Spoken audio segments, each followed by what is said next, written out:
SKM गैर राजनीतिक call करता है उसको देश भर में लागू करने से पूरी तरह से रोका जाता है। हरियाणा में एक टोल फ्री की बात है, तो हरियाणा में कोई और भी जो मर्जी कोई 10 आदमी 50 आदमी चले जाएं, हर एक का अधिकार है टोल फ्री करने का। लेकिन ये जो केएमएम और एसकेएम नॉन पॉलिटिकल बोलेगा उसमें नहीं होने देंगे। शंभू बॉर्डर और खनौरी पर मोर्चा चलते हुए 17वां दिन हो गया और जो हमें कल मालूम हुआ रात लेट नाइट कि जो शुभकरण सिंह जी हैं, शहीद शुभकरण सिंह जी, उनके बारे में जो हमने कहा था भी एफआईआर दर्ज करो, तो 302 116 धारा लगाकर हमें पुष्टि हुई है उस एफआईआर दर्ज करने की कि जो भी हरियाणा की ओर से गोली चला रहे लोग हैं उनके ऊपर पर्चा हुआ है।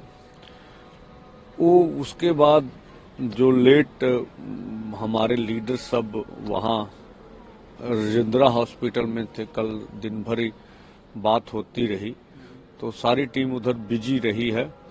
और जो अभी मुझे खबर हो रही है कि अब हम लोग शहीद का पार्थिव शरीर जो खनौरी बॉर्डर पर 9:30 से 10 के बीच लेके जाएंगे और जो उनका गांव बल्लो है वहां पर आज 2 से 2:30 बजे उनका अंतिम संस्कार किया जाएगा। और इसके लिए हम सब लोगों से, पंजाबियों से आह्वान करते हैं ज्यादा से ज्यादा आप वहां पहुंचे, ताकि जो ये पूरे देश के किसान मजदूर लहर के शहीद को पूरे मान सम्मान से हम अंतिम संस्कार कर सके।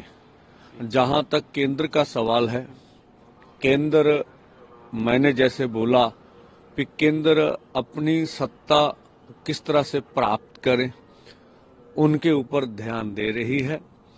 और जो हमें संविधान हक देता, किसी ने नहीं दिया कि आप पीसफुली ढंग से आंदोलन कर सकते हैं, तो राजधानी में जाके आंदोलन करने का हमारा अधिकार केंद्र सरकार छीन रही है, वो हमें देना नहीं चाहती।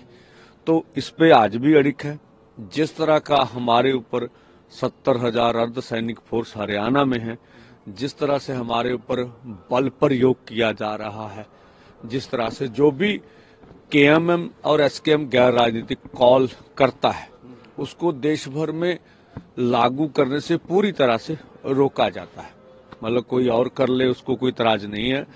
कोई मतलब हमने तो ये भी देखा है कि कोई मतलब हरियाणा में टोल फ्री की बात है, तो हरियाणा में कोई और भी जो मर्जी कोई 10 आदमी 50 आदमी चले जाएं, हर एक का अधिकार है टोल फ्री करने का। लेकिन ये जो केएमएम और एसकेएम नॉन पॉलिटिकल बोलेगा उसमें नहीं होने देंगे।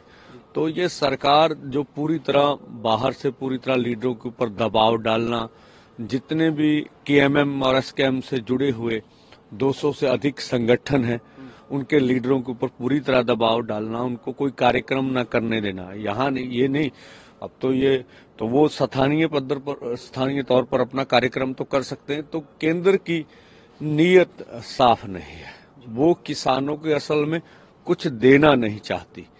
केंद्र छल करना चाहती है कि कोई छोटी मोटी बातों पर किसान लीडर्स को लाकर समझौता कर जाए।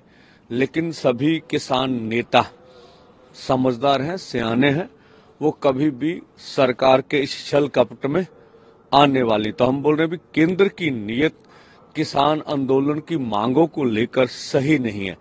अगर नीयत और नीति साफ हो तो इस मोर्चे का सुखद हल निकल सकता है। आपकी आत्मा अगर ये कहे कि हम किसान, इतना बड़ा आंदोलन है और देश की 60% सीधा सीधा आबादी किसान है, उसके साथ खेत मजदूर है, इतना खेती से रोजगार दिया जाता है और ये बहुत बड़ी इंडस्ट्री है।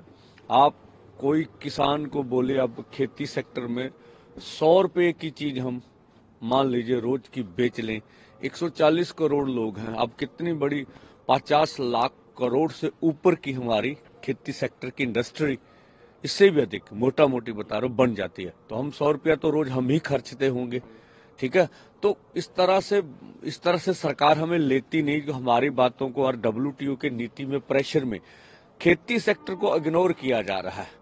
फिर खेती सेक्टर से देश को कोई लाभ नहीं हो रहा है। जो हमने देखा, जो बड़े अर्थशास्त्री हैं सरकार के पक्ष वाले, ग्लोबलाइजेशन की नीतियों में वो व्यापार को जिस तरह से कारपोरेट व्यापार को, कारपोरेट की पॉलिसी को जिस तरह से उत्साहित करते हैं, भी इसी ढंग से विकास हो सकता है या इसी ढंग से रोजगार मिल सकता है। लेकिन उनके विकास मॉडल में पहले तो रोजगार ही नहीं था, अब रोजगार छीनने की बात है। तो खेती सेक्टर को पूरी तरह इग्नोर करने वाली बातें जो हम देखते हैं न्यूज़पेपर में, अखबारों में होती हैं, तो ये हमें लगता है दुखद है।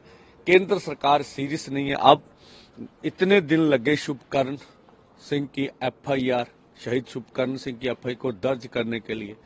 ये दोनों सरकारों से सवाल तो हमारे बनते हैं कि आपने तो हमारे धैर्य का जो है वो परीक्षा ली जाती है। आप हमारे में धैर्य कितना है, तो हम पूरे धैर्य से लड़ रहे हैं और पूरी ईमानदारी से अपना काम कर रहे हैं।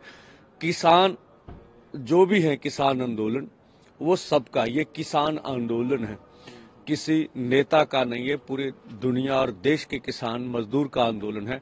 और इस दबाव में सरकार को झुकने के लिए मजबूर कर दिया, ये बड़ी बात है।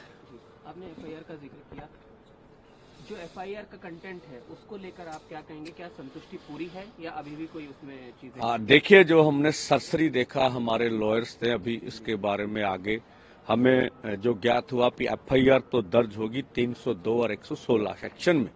आगे की सारी बात अच्छी तरह से अनुभव करके तभी बोल पाएंगे। लेकिन जो एक पहले प्रोसेस था कि FIR दर्ज कीजिए, अब ये केस आगे बढ़ सकता है। क्योंकि आज का दिन जो है वो बेहद इम्पोर्टेंट है, तो आज की थोड़ा सा रूपरेखा में बता दीजिए, क्योंकि आज के दिन के लिए शायद बाकी के किसान भी इस बात के इंतजार में है कि आगे क्या होगा। तो वो दिन आज है कि आगे क्या होगा वो बताइए। हाँ, देखिए, इसके बारे में आज जैसे शुभकर्ण सिंह जी का उनका संस्कार भी है, तो हम सारे ज्यादातर लीडर अब रात लगे रहे, उधर पोस्टमार्टम भी हुआ सारी बातों पर। तो वो जो हमें सभी मिलकर जो एक निर्णय पर पहुंचना था, उसमें तो थोड़ी कठिनाई हो रही अपने अपने फॉर्म। तो आज संस्कार के बाद सारी स्थिति हम स्पष्ट करने की कोशिश करेंगे। बस मेरा लास्ट सवाल 29 तक बोला था कि आगे जाने को लेकर सब वहीं पर रहेंगे। जाहिर है आपने कहा कि अभी आगे की रणनीति आज तय होगी, तो अगर उसको लेकर भी कुछ शेयर अगर ना, इस तरह की कोई बात नहीं। अभी मैंने बोला जिस तरह से, मतलब रात जो हमें पता चला, फिर यहाँ भी बात करने के लिए लीडरशिप थी, फिर उधर चली गई, फिर उधर हमारे लीडर्स भी थे, सभी के लीडर्स थे, तो उधर सब परिस्थिति को फिर देखा, हमारे लॉयर भी थे, सब ये कार्य पड़ा गया। तो अब जो था उधर पंजाब में, आप समझते हैं, इसको लेकर धरना भी चल रहा था, रोड जाम भी थी, तो वो सारा देखना था। तो आज इसके बाद हम सभी मिलकर आगे का रोड मैप पूरे देश को सामने देंगे। और शुभकर्ण जी के परिवार को और बता दीजिए कि क्या आपकी अभी बात हुई या आगे करेंगे, उनकी संतुष्टि का भी थोड़ा? हाँ, देखिए, तो शुभकर्ण का परिवार सारे घटनाक्रम में साथ ही था।